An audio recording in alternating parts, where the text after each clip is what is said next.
Good morning and good afternoon. Wherever in the world you are today, welcome to Shop Talk Live, brought to you by Global Convenience Store Focus. Today, Dan Munford, Managing Director of Insight Research, is joined by Dr. Sebastian Stern, Senior Partner at McKinsey & Company. Dr. Stern is the head of McKinsey's public sector practice in Germany. And today, Dan and Sebastian will be talking about Europe's need to prepare to get back to work safely. Dan, over to you. Thanks very much, and welcome to Shop Talk Live. Thank you very much for joining us today. And Sebastian, great to have a chance to talk to you too. Thank you. Good morning again. Good morning. And before we get into our talking points, can I just ask you to introduce yourself and explain your role at McKinsey? Sure. So I'm almost 20 years with McKinsey in the Hamburg office in Germany, spent some time in the Chicago office in the US. I'm leading our public sector practice in Germany, and I'm doing a lot of work between private and public sector companies around digitization, innovation, and also infrastructure and economic development. Very useful experience right now. And this, obviously, I think McKinsey do a great job in terms of advising on this kind of issue, economic issue. And this paper, Europe Needs to Prepare Now to Get Back to Work Safely, the topic title, which you've recently produced, I think makes extremely interesting reading. Can I ask why this paper came together? What was the rationale for it from McKinsey's point of view? So we published it now, if I guess correctly, a week ago, and we started writing it 2 weeks ago when the discussion around the COVID crisis was rightfully so very much focused around saving lives. And we still see that in a lot of European countries. But we also strongly believe this is also a crisis for what we call livelihood. And we mean livelihood broader than economic activity. But it has brought social life to a stop. It has brought economic activity to a stop. And we increasingly see that those consequences can be as severe as the health crisis itself.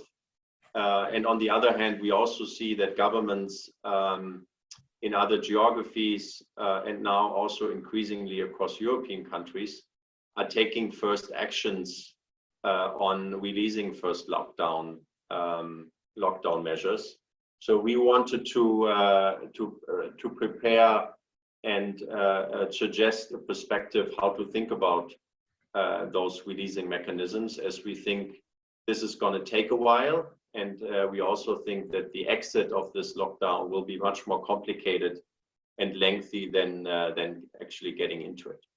And I noticed in your report, you talked about demand versus supply shocks, just in terms of the impact on economies. Could you just explain what you meant by that?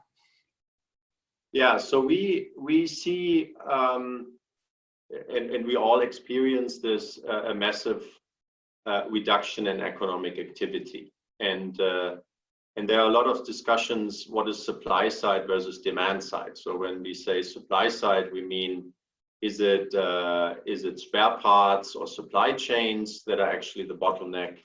Is it the availability of personnel, so of employees that are in quarantine or that are sick? Or is it, on the other hand, is it demand? So either demand, a local demand where people are just not able to go shopping anymore, or also export demand, so where countries are used to export their goods. And from our perspective, actually, most industries up to this point are hit by demand shock. I mean, we all see restaurants and a lot of retail stores are closed. We see cinemas, theaters are closed. but it's also automotive that has seen a massive drop in demand. And our analysis shows that in most industries, it is the demand shock at this point. So there are some exceptions, like, for example, construction, where it is on the supply side. But by and large, it's a demand shock, which is also good news, right? Because from our perspective, and we might go deeper into this, this allows actually for quicker recovery when we are able to bring demand back. And in our paper, we suggest numbers that we think a majority, so roughly 2/3 or 80% of the GDP reduction is currently caused by demand side reductions. Well, that's one piece of good news, as you say, in terms of the exit strategy. But I suppose another point you make in your report is that the exit strategy from lockdown is complex and difficult. And I think do you still think that there's a big issue in terms of enough planning on this side, both in businesses and potentially in the public sector? War room strategy, if you like, for exit, as well as the immediate crisis. So my perspective is that we've seen a very significant uptick in activity around exit planning over the last week. We also see that the experiences from Asia have been looked at a very granular level. So safety protocols, how you protect employees or customers in tight environments, I think this has been looked at. So there's an uptick. I still think there is upside in even more preparation and more planning that is required in a lot of businesses. But then also at more local levels. So far we've seen release measures in Europe mainly be on national levels, which is understandable given the communication challenge you have when you now start to release first actions. We actually think that this is going to become more granular going forward.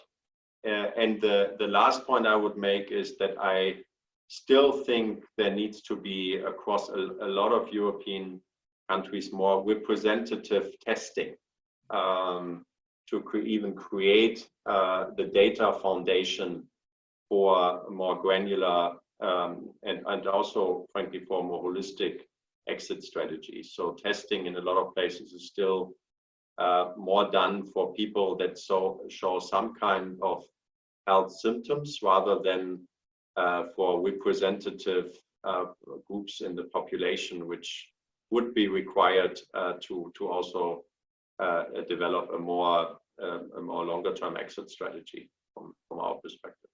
Very interesting. And your point about local being important in terms of the exit strategy. What are the barriers, the obstacles to that happening? Because as you say, from a communication point of view, it's easier to do it nationally, and to have, in a way, the simple instruction to lock down is something which took a while for everybody to understand, but they definitely understand it now. But to get more granular and local is quite tough, isn't it? And difficult, both for companies and the public sector. Yeah. So it is communication. It is steering, and it is compliance from my perspective. So communication, obviously, it's hard to communicate if you open retail stores in one place but not in the other. So you really need to have the communication channels and also a convincing narrative to explain to the population why you're taking a more localized approach. So communication is one. Steering is the other, where I talked about the databases the data you need for localized steering. So only if you have on a very local level the infection rates, I think most countries now have the ICU capacity or the health system capacity on a very local level, but you need to bring the relevant health information together on a very localized level to even allow for the steering. Same is true for the economic information to then define a more localized exit strategy. And the third point is compliance. Because if you start on a more localized level, the risk of going back and forth, at least from a citizen perspective, is higher. And the biggest risk, or one of the big risks that from my perspective, a lot of policymakers perceive, is that their measures are not fully implemented by the population, right? So we've seen this in early phases that a lot of the restrictions were just not followed. And that obviously reduces the ability to have impact on the health situation that a government has significantly. So compliance is definitely the third challenge. Very, very interesting. You mentioned, obviously, we talked a little bit about Asia and learning from Asia's exit strategies. Would you like to expand a little bit more on what we can learn there? Sure. So a few points. So one I already mentioned. I think we can learn a lot of details. Safety protocols, what works, what doesn't work. On social distancing, frankly, also on treatment, and I know this is happening, right? So the various phases, and I'm not a medical expert, but you know what treatment options actually work well, what work less well. We also learned a lot around testing.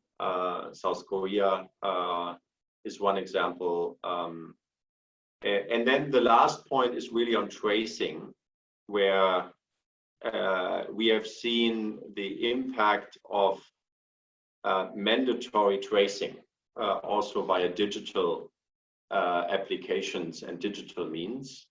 We have seen how powerful they are, but we've also seen that I think they're fit to European values and European view on a government's right to not accept individual privacy rules is just different in Asia, and my sense is we are still in debates on this. My impression of the last few days or weeks is that we'll only see voluntary digital tracing options, hopefully on a joint platform, and that is being worked on.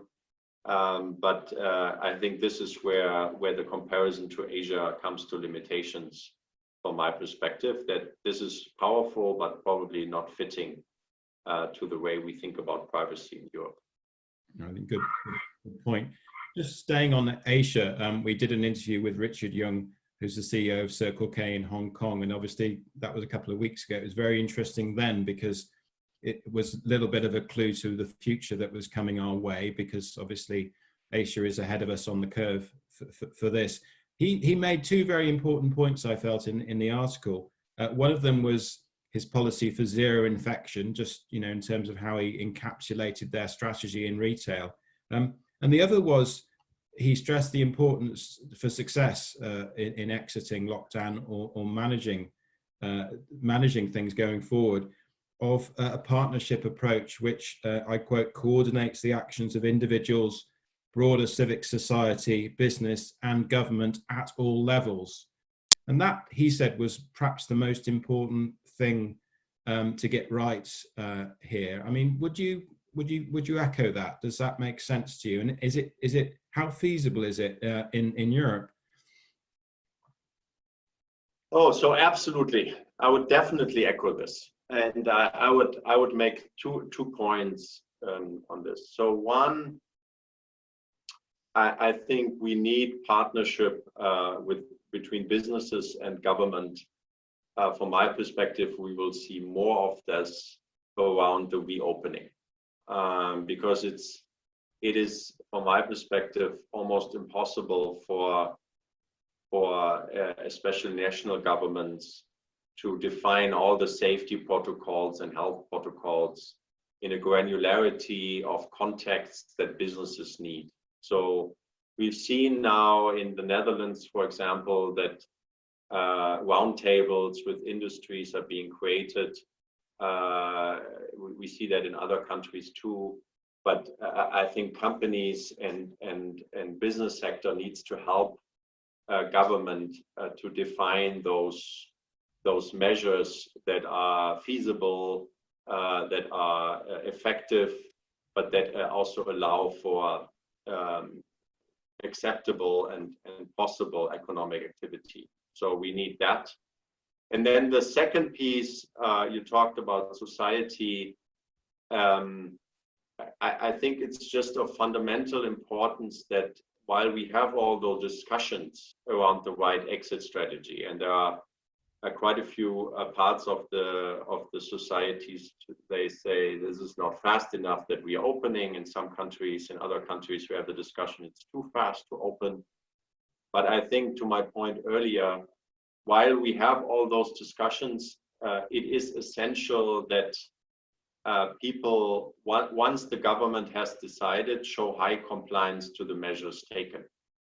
Why do I think this? Because from what I've seen, governments are really struggling to see the impact on infection rates that their release actions have. So it's just a crisis we've not seen. There's not an experience pattern that we can draw on. So it's really trial and error to say, if we now open schools, if we now open retail shops up to a certain size or in a certain region, what is the impact on transmission rates? Nobody knows. And it's awfully hard to simulate. We just don't have the data, as I said earlier. So if now those actions get implemented, it's very important for governments that they see the relationship between their release action and the transmission rates as a basis for the next actions they want to take. But the prerequisite for that is obviously compliance, right? So if you open a little bit and then, we see a drastic a drop in compliance on a lot of things, then the data you will see are completely skewed and you can no longer isolate the effect of the actions actually taken. So from my perspective, that's a very, very important point. So good to have the discussions, but very important that actions actually follow the guidelines provided by the public authorities. A series of great points, very well made there. You completely see that. Well, just finishing up, Sebastian, the future, a little bit difficult to predict, but are you optimistic about business and its capacity to cope with this? I am optimistic. So I'm always optimistic. So I think we are in a really severe crisis. So, and there's no doubt about that. So I'm not optimistic that we'll wake up tomorrow and it's not as bad as we think. It is severe. So we're looking at the various scenarios economically. So the risks and the tragedies on people dying are severe and will be severe, and we will need months to cover with the crisis. But I think if I see the early economic stimulus packages, I think politicians have learned from the early crisis, so the 2008-2009 crisis, or from the last crisis. They reacted earlier and bolder. We see the same in the UK. We see it on the European level. So I am optimistic that this will help us as Europeans, and I don't just mean the European Union, but as Europeans. I'm also optimistic that if we use our means in Europe wisely, then a lot of the structural change that we'll need also in the economy anyhow can actually be accelerated around sustainability, around inequality. So we have we have a moment of truth, but I'm optimistic that will come out of this actually in some dimensions stronger than we went into it. Well, a very positive way to end the very interesting discussion with you, Sebastian. I'd just like to thank you for your time. Thank you very much. Thank you, Dan. Good to talk to you. Take care. You too. Thank you. Well, thank you very much for joining us for Shop Talk Live. Please stay tuned to what we're doing with Global C-Store Focus over the next few weeks and months. Follow us on LinkedIn and join us for the next episode of Shop Talk Live coming up soon. Thank you very much.